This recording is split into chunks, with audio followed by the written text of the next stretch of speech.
दोस्तों, आज भारत और ऑस्ट्रेलिया के बीच विमेन्स वर्ल्ड कप का दूसरा सेमीफाइनल मैच खेला गया और इस मैच में ऑस्ट्रेलिया ने पहले बल्लेबाजी करते हुए भारत को शुरुआत में खूब धोया, लेकिन फिर अंत में भारत ने वापसी भी की। जी हां, इस वीडियो में हम आपको इस मैच का पूरा हाइलाइट्स बताएंगे, तो वीडियो को अंत तक जरूर देखें। और अगर टीम इंडिया के फैन हो तो वीडियो को एक लाइक जरूर करें। इस वीडियो का लाइक टारगेट है 1000 लाइक। दोस्तों, आज का दिन क्रिकेट प्रेमियों के लिए किसी त्योहार से कम नहीं था, क्योंकि नवी मुंबई के DY पाटिल स्टेडियम में खेला गया था विमेन्स वर्ल्ड कप 2025 का दूसरा सेमीफाइनल भारत बनाम ऑस्ट्रेलिया। ये मुकाबला दोनों टीमों के लिए करो या मरो का था, क्योंकि जो भी टीम आज जीत हासिल करती वो सीधा फाइनल में साउथ अफ्रीका से भिड़ती। यानी आज की जीत का मतलब था फाइनल का टिकट और हार का मतलब वर्ल्ड कप का सफर खत्म। मैच की शुरुआत हुई टॉस से, जहां ऑस्ट्रेलिया की टीम ने टॉस जीता और पहले बल्लेबाजी करने का फैसला किया। अब मैदान पर ऑस्ट्रेलिया की सलामी बल्लेबाज उतरी कप्तान एलिस हीली और युवा बल्लेबाज फोबी लिचफील्ड। इन दोनों पर जिम्मेदारी थी कि टीम को एक ठोस शुरुआत दी जाए ताकि मिडिल ऑर्डर को मंच मिल सके। वहीं भारतीय टीम के लिए नई गेंद लेकर आई तेज गेंदबाज रेणुका सिंह और उनके साथ थीं युवा क्रांति गौड़। दोनों गेंदबाज जोश में थीं, लेकिन ऑस्ट्रेलिया की बल्लेबाजें भी पीछे हटने वालों में से नहीं थीं। फोबी लिचफील्ड ने आते ही दिखा दिया कि वो आज किसी अलग ही मूड में हैं। उन्होंने दूसरी ही ओवर में 2 शानदार चौके लगाकर ऑस्ट्रेलिया के डगआउट में उत्साह भर दिया। दूसरी ओर कप्तान एलिस हीली शुरुआत में थोड़ी संघर्ष करती नजर आईं। वो रेणुका की स्विंग गेंदों को पढ़ नहीं पा रही थीं और कई बार बीट भी हुई। जहां तीसरे ओवर में हरमनप्रीत कौर ने एलिस हीली का एक आसान सा कैच भी छोड़ दिया, लेकिन छठे ओवर की पहली गेंद ने मैच का पहला बड़ा मोड़ ला दिया। गेंदबाजी कर रही थी क्रांति गौड़, जिन्होंने बेहतरीन लाइन और लेंथ से गेंदबाजी की, ने हीली को क्लीन बोल्ड कर दिया। हीली सिर्फ 5 रन ही बना पाई और ऑस्ट्रेलिया को लगा पहला बड़ा झटका। भारत के फैंस के चेहरे पर मुस्कान लौट आई, क्योंकि हीली को जल्दी आउट करना टीम इंडिया के लिए बहुत बड़ी सफलता थी। अब मैदान पर आई अनुभवी ऑस्ट्रेलियाई बल्लेबाज एलिस पेरी। उन्होंने आते ही अपने अनुभव का परिचय दिया और लिचफील्ड के साथ साझेदारी बनाने लगी। जहां लिचफील्ड एकदम अटैकिंग अंदाज में खेल रही थीं, वहीं पेरी ने शुरुआत में खुद को संभालकर खेलना चुना। दोनों के बीच तालमेल शानदार दिखा। 8वें ओवर में फोबी लिचफील्ड ने क्रांति गौड़ की गेंद पर लगातार 3 चौके जड़ दिए। उनके हर शॉट में क्लास और टाइमिंग का बेहतरीन मिश्रण देखने को मिला। इन चौकों के साथ ऑस्ट्रेलिया का स्कोर 50 रन के पार पहुंच गया और भारतीय कप्तान हरमनप्रीत थोड़ी चिंतित दिखी। 10वां ओवर आया तो एलिस पेरी ने भी अपने हाथ खोले। उन्होंने क्रांति गौ के उसी ओवर में 3 चौके लगा दिए और रन गति को तेज कर दिया। अब 10 ओवरों के बाद ऑस्ट्रेलिया का स्कोर 72 रन पर 1 विकेट था। लिचफील्ड और पेरी दोनों सेट हो चुकी थीं और भारतीय गेंदबाजों पर दबाव बना चुकी थीं। इसके बाद के ओवरों में दोनों ने स्ट्राइक रोटेट करते हुए सिंगल और डबल निकाले, जिससे रन लगातार आते रहे। 14वें ओवर में फोबी लिचफील्ड ने अपनी शानदार 50 रन की पारी पूरी की, सिर्फ 45 गेंदों में। उन्होंने जैसे ही यह माइलस्टोन पार किया, पूरा ऑस्ट्रेलियाई डगआउट खड़ा होकर तालियां बजाने लगा। अब तो लिचफील्ड और पेरी दोनों का आत्मविश्वास 7वें आसमान पर था। हर ओवर में कोई ना कोई चौका या छक्का देखने को मिल रहा था। 15वें और 16वें ओवर में दोनों बल्लेबाजों ने एक छक्का लगाया और उसी के साथ ऑस्ट्रेलिया का स्कोर 100 रन के पार पहुंच गया। अब भारत के गेंदबाजों पर दबाव साफ दिखने लगा था। हरमनप्रीत लगातार गेंदबाजी में बदलाव कर रही थीं, कभी स्पिनर्स को मौका, कभी पेसर्स को वापसी, लेकिन ऑस्ट्रेलियाई बल्लेबाजों ने हर रणनीति को नाकाम कर दिया। लिचफील्ड अब तूफानी अंदाज में खेल रही थीं। वो हर गेंद को बाउंड्री की तरफ धकेलने की कोशिश कर रही थीं। उनकी बल्लेबाजी में आक्रामकता और आत्मविश्वास दोनों झलक रहा था। वहीं दूसरी ओर एलिस पेरी ने अपने अंदाज में सधी हुई बल्लेबाजी जारी रखी, जिससे टीम को स्थिरता मिली। अब 20वां ओवर आया, जिसे हरमनप्रीत ने दिया राधा यादव को। फोबी लिचफील्ड अभी भी मैदान पर थीं और उन्होंने राधा यादव के इस ओवर में 3 शानदार चौके लगा दिए और इस तरह 20वें ओवर में फोबी लिचफील्ड 14 रन जोड़ दिए। 20 ओवर पूरे होने के बाद ऑस्ट्रेलिया का स्कोर था 135 रन, 1 विकेट के नुकसान पर। 20 ओवर के बाद भी फोबी लिचफील्ड का बल्ला वैसे ही गरजता रहा। 21वें और 22वें ओवर में उन्होंने एक शानदार चौका लगाया, जिससे ऑस्ट्रेलिया का रन रेट लगातार बढ़ता गया। हर शॉट में ताकत, टाइमिंग और क्लास देखने लायक थी। ऐसा लग रहा था जैसे लिचफील्ड आज किसी मिशन पर उतरी हैं, मिशन भारत को धराशायी करने का। 23वें ओवर में एलिस पेरी और फोबी लिचफील्ड ने मिलकर ऑस्ट्रेलिया की पारी को 150 रन के पार पहुंचा दिया। भारतीय खिलाड़ियों के चेहरों पर अब थोड़ी चिंता झलकने लगी थी। फील्डिंग में थोड़ी ढिलाई, गेंदबाजों की लय टूटती नजर आ रही थी और उस सब के बीच मैदान पर खड़ी लिचफील्ड किसी तूफान की तरह रन बरसा रही थी। और फिर आया वो पल जिसका इंतजार सिर्फ ऑस्ट्रेलिया ही नहीं बल्कि पूरे स्टेडियम में मौजूद दर्शक भी कर रहे थे। 24वां ओवर। श्री चरणी गेंदबाजी करने आई और उनकी पहली ही गेंद पर फोबी लिचफील्ड ने एक्स्ट्रा कवर के ऊपर से चौका जड़ दिया। उस चौके के साथ उन्होंने पूरा कर लिया अपना शानदार शतक, वो भी सिर्फ 77 गेंदों में। पूरा ऑस्ट्रेलियाई डगआउट खड़ा हो गया। दर्शक दीर्घा में तालियों की गड़गड़ाहट गूंज उठी और लिचफील्ड ने बल्ला उठाकर आसमान की ओर देखा, जैसे अपने इस ऐतिहासिक क्षण का आनंद ले रही हों। अब लिचफील्ड सिर्फ बल्लेबाजी नहीं कर रही थीं, वो एक तूफान बन चुकी थीं। हर गेंद उनके बल्ले से निकलते ही चौके छक्के के लिए निकल रही थी। भारतीय गेंदबाजों के लिए मानो हर गेंद पहेली बन चुकी थी। एलिस पेरी, जो दूसरी छोर पर शांत और संयमित होकर खेल रही थीं, बस मुस्कुराते हुए अपनी साथी को प्रोत्साहित कर रही थीं। 25वां और 26वां ओवर थोड़ा शांत रहा। दोनों बल्लेबाजों ने सिंगल और डबल लेकर स्ट्राइक रोटेट करने पर ध्यान दिया।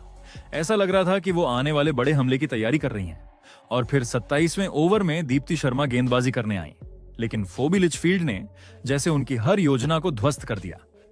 उन्होंने इस ओवर में 2 शानदार छक्के लगाए, एक तो सीधा लॉन्ग ऑन के ऊपर और दूसरा रिवर्स स्वीप के अंदाज में, मानो कोई राइट हैंड बल्लेबाज खेल रहा हो। उस शॉट ने तो दर्शकों को भी हैरान कर दिया। लिचफील्ड अब भारत के लिए सबसे बड़ा खतरा बन चुकी थीं, लेकिन क्रिकेट का यही तो मजा है, पल भर में कहानी पलट जाती है। 28वें ओवर में गेंदबाजी करने आई अमनजोत कौर। सामने थी लिचफील्ड, जो हर गेंद को बाउंड्री की ओर भेजने के इरादे से खड़ी थीं। अमनजोत ने एक शानदार ऑफ कटर फेंकी और लिचफील्ड स्कूप शॉट खेलने के चक्कर में गेंद को मिस कर बैठी। गेंद सीधे स्टंप से जा टकराई। Clean bowled. पूरा स्टेडियम गूंज उठा। भारत को मिली सबसे बड़ी राहत।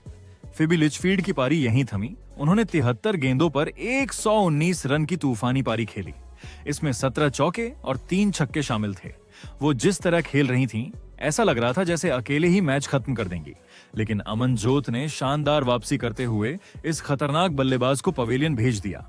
अब ऑस्ट्रेलिया का स्कोर था 180 रन पर 2 विकेट, जिसके बाद नंबर 4 पर बल्लेबाजी करने उतरी बेथ मूनी, जो अपने अनुभव और स्टाइल के लिए जानी जाती हैं। उन्होंने आते ही राधा यादव की गेंद पर शानदार स्वीप शॉट खेला और गेंद सीधी स्क्वायर लेग बाउंड्री के पार चली गई। वो शॉट जैसे संदेश दे रहा था कि ऑस्ट्रेलिया की रफ्तार थमी नहीं है। उधर एलिस पेरी भी अब अपने अर्धशतक के करीब पहुंच चुकी थी। उन्होंने सिंगल और डबल निकालते हुए अपनी पारी को आगे बढ़ाया और 31वें ओवर में उन्होंने अपनी हाफ सेंचुरी पूरी कर ली 66 गेंदों में। उनकी यह पारी समझदारी, धैर्य और क्लास का बेहतरीन उदाहरण थी। लेकिन दोस्तों, कहानी यहां खत्म नहीं हुई। 32वें ओवर में एलिस पेरी और बेथ मूनी ने तूफानी बल्लेबाजी दिखाई। मूनी ने एक बेहतरीन चौका लगाया और फिर पेरी ने सीधे पिच के नीचे से एक शानदार छक्का जड़ा डाउन द ग्राउंड। 13वें ओवर में भी मूनी के बल्ले से एक और चौका निकला। भारत की फील्डिंग अब बिखरती नजर आ रही थी, लेकिन 34वें ओवर में भारत को मिली एक और बड़ी सफलता। गेंदबाजी पर थी श्री चरणी और उन्होंने बेथ मूनी को जेमिमा रोड्रिग्स के हाथों कैच आउट करवा दिया। मूनी ने 21 गेंदों पर 22 रन बनाए, लेकिन उनका विकेट भारत के लिए राहत लेकर आया। ऑस्ट्रेलिया का स्कोर अब 220 रन पर 3 विकेट था। अब नंबर 5 पर बल्लेबाजी करने आई एनाबेल सदरलैंड। उनके पास स्ट्राइक रोटेट करने का मौका था, लेकिन वो ज्यादा देर टिक नहीं पाई। 36वें ओवर में श्री चरणी ने उन्हें कॉट एंड बोल्ड कर आउट कर दिया। सदरलैंड ने सिर्फ 3 रन बनाए। यह भारत की शानदार वापसी थी। अब मैदान पर उतरी ऑलराउंडर एशले गार्डनर। उनके आने से ऑस्ट्रेलिया को उम्मीद थी कि पारी के अंतिम ओवरों में रन गति फिर से तेज होगी, लेकिन भारत की गेंदबाज अब जोश में थीं। हर गेंद के साथ फील्डर्स की ऊर्जा बढ़ रही थी। 40वां ओवर आया और भारतीय टीम को वो विकेट मिला जिसकी उन्हें लंबे समय से तलाश थी। जी हां, राधा यादव की एक शानदार यॉर्कर लंबाई की गेंद पर पेरी चूक गईं और गेंद ने स्टंप्स उड़ा दिए। एलिस पेरी की पारी खत्म। उन्होंने शानदार 88 गेंदों पर 77 रन बनाए। इस विकेट के साथ ऑस्ट्रेलिया की आधी टीम पवेलियन लौट चुकी थी। अब बल्लेबाजी करने आई तहिला मैग्रा, लेकिन अब भारतीय टीम की पकड़ मजबूत हो चुकी थी। 40 ओवर पूरे होने तक ऑस्ट्रेलिया का स्कोर था 253 रन पर 5 विकेट। एक समय ऐसा लग रहा था कि ऑस्ट्रेलिया 300 रन के पार जाएगी, लेकिन भारतीय गेंदबाजों ने मिडिल ओवरों में शानदार वापसी की। इसके बाद 41वां ओवर लेकर आई दीप्ति शर्मा। इस ओवर की चौथी गेंद पर गार्डनर ने बेहतरीन टाइमिंग से शॉट खेला और गेंद सीधी पॉइंट बाउंड्री के पार 4 रनों के लिए चली गई। भारतीय फील्डर सिर्फ देखते रह गए, लेकिन अगला ओवर भारतीय टीम के नाम रहा। 42वां ओवर जैसे ही शुरू हुआ, जेमिमा रोड्रिग्स ने अपनी फुर्ती से सबका ध्यान खींच लिया। तहिला मैकग्राथ ने 1 रन के लिए कॉल किया, लेकिन जेमिमा ने बिजली जैसी तेजी से गेंद उठाई और सीधा थ्रो ऋचा घोष की ओर किया। ऋचा ने बिना गलती किए गिल्लियां बिखेर दी और मैकग्राथ रन आउट हो गई। ऑस्ट्रेलिया को एक और झटका लग गया। तहिला मैकग्राथ सिर्फ 12 रन बनाकर पवेलियन लौट गईं। अब मैदान में उतरी किम गार्थ। उन्होंने शुरुआत में कुछ गेंदें ध्यान से खेली ताकि गार्डनर को स्ट्राइक मिलती रहे। अगले 2 ओवर शांत रहे। भारत की गेंदबाजों ने शानदार नियंत्रण दिखाया। खासकर दीप्ति शर्मा और राधा यादव ने कसी हुई लाइन लेंथ रखी, जिससे रन गति थोड़ी धीमी पड़ गई। लेकिन जैसे ही पारी 45वें ओवर में दाखिल हुई, एशले गार्डनर का रुख पूरी तरह बदल गया। 45वें ओवर में गेंदबाजी करने आई श्रीचरणी। उनकी पहली ही ओवर पिच गेंद पर गार्डनर ने फ्रंट फुट पर आकर शानदार लॉन्ग ऑन के ऊपर से छक्का जड़ दिया। गेंद सीधी दर्शक दीर्घा में जा गिरी और माहौल गूंज उठा। इस छक्के के साथ ऑस्ट्रेलिया ने अपने स्कोर में तेजी से रन जोड़े। अब टीम का लक्ष्य साफ था, 300 के पार पहुंचना। 40वां ओवर आया तो गार्डनर पूरी तरह लय में नजर आई। उन्होंने इस ओवर में भी एक शानदार छक्का लगाया और स्कोर 300 रन के पार पहुंचा दिया। भारतीय कप्तान के चेहरे पर हल्की चिंता झलकने लगी, क्योंकि गार्डनर अब मूड में थी। लेकिन गार्डनर का असली तूफान तो अभी बाकी था। जब गेंद थमी राधा यादव के हाथों में, तो गार्डनर ने पहली ही गेंद पर गगनचुंबी छक्का लगा दिया। गेंद आसमान में इतनी ऊंची गई कि सबकी निगाहें बस उसी पर टिक गईं। अब गार्डनर अपने अर्धशतक के बेहद करीब पहुंच चुकी थीं। इसके बाद आया अगला ओवर। दीप्ति शर्मा गेंदबाजी पर थीं। गार्डनर ने इस ओवर की चौथी गेंद पर एक शानदार चौका मारा और फिर अगली गेंद पर 2 रन लेकर अपना अर्धशतक पूरा कर लिया।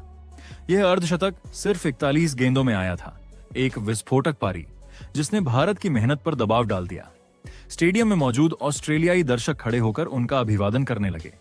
अब मैच आखिरी 2 ओवरों की ओर बढ़ चुका था। 49वां ओवर लेकर आई राधा यादव। गार्डनर इस वक्त अपने चरम पर थीं। ओवर की पहली गेंद पर उन्होंने डीप मिड विकेट के ऊपर से छक्का ठोका और दूसरी गेंद पर फिर उसी दिशा में एक और जोरदार छक्का जड़ दिया। अब गार्डनर 60 के पार जा चुकी थीं और लग रहा था कि वे पारी को किसी तूफान में बदल देंगी। लेकिन क्रिकेट का असली मजा ही यही है, हर पल कुछ बदल सकता है। तीसरी गेंद पर जैसे ही गार्डनर ने सिंगल लेने की कोशिश की, फील्ड में शानदार समन्वय दिखा और वो रन आउट हो गईं। भारत को मिला सबसे बड़ा विकेट। गार्डनर ने 45 गेंदों पर 63 रन की ताबड़तोड़ पारी खेली, जिसमें 4 चौके और 4 छक्के शामिल थे। उनकी यह पारी न सिर्फ स्कोर को आगे बढ़ा गई, बल्कि मैच को एक रोमांचक मोड़ पर भी ले आई। अब आखिरी ओवर की बारी थी। गेंदबाजी पर फिर से दीप्ति शर्मा। पूरे मैच में उन्होंने शानदार संयम और सटीकता दिखाई थी और इस बार भी उन्होंने वैसा ही कमाल कर दिखाया। दीप्ति ने 50वां ओवर जब शुरू किया, तब सबको उम्मीद थी कि ऑस्ट्रेलिया कम से कम 350 तक पहुंचेगी, लेकिन दीप्ति ने सबको चौंका दिया। पहली ही गेंद पर उन्होंने एलाना किंग को ऋचा घोष के हाथों कैच आउट करा दिया। विकेट कीपर ऋचा ने एक मुश्किल कैच को बेहतरीन तरीके से लपक लिया। अगली ही गेंद पर भ्रम की स्थिति में जेस जॉनसन और किम गार्थ के बीच तालमेल बिगड़ गया और दोनों रन आउट हो गईं। स्टेडियम में सन्नाटा छा गया और भारतीय खिलाड़ी खुशी से उछल पड़े। दीप्ति ने इस ओवर में सिर्फ 2 रन दिए और 3 विकेट गिरा दिए, जो किसी जादू से कम नहीं था। ऑस्ट्रेलिया की पूरी टीम 338 रन पर ऑल आउट हो गई। भारत को जीत के लिए 339 रन का चुनौतीपूर्ण लक्ष्य मिला। भारतीय गेंदबाजी की बात करें तो श्रीचरणी और दीप्ति शर्मा दोनों ने शानदार प्रदर्शन किया और 2-2 विकेट अपने नाम किए। वहीं राधा यादव और जेमिमा की फील्डिंग ने भी अहम भूमिका निभाई।